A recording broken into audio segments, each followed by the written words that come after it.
declaration is undoubtedly a diplomatic triumph for India, because when there is a summit without a joint communique, it is always seen as a setback for the chairman. Here, the chairman has pulled off a diplomatic triumph. So the Delhi declaration is undoubtedly a diplomatic triumph for India. It's a good achievement, because right until the G20 summit was being convened, the widespread expectation was there would be no agreement, and that therefore a joint communique might not be possible. We might have to end up with a chairman's summary. The reason for that in particular, the main reason, was the big gulf between those who wanted a condemnation of the Russian war in Ukraine and those like Russia and China who wanted no mention whatsoever of that subject. India was able to find a formula to bridge that gap, and that is a significant diplomatic achievement, because when there is a summit without a joint communique, it is always seen as a setback for the chairman. Here, the chairman has pulled off a diplomatic triumph. That is the positive thing.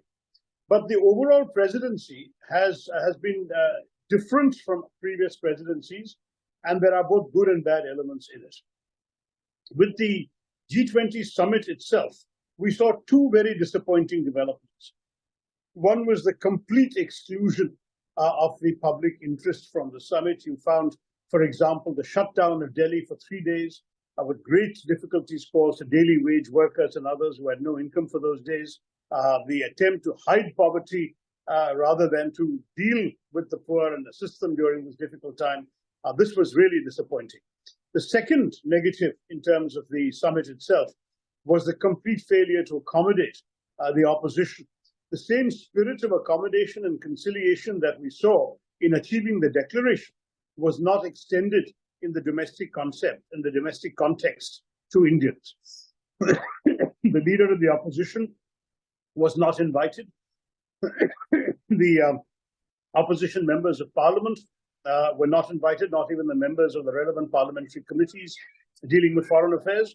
Nobody was invited to any of the events, the receptions, or the dinner. And the result is that a democracy, a country that called itself the mother of democracy, was showcasing an event from which the democratic opposition was excluded.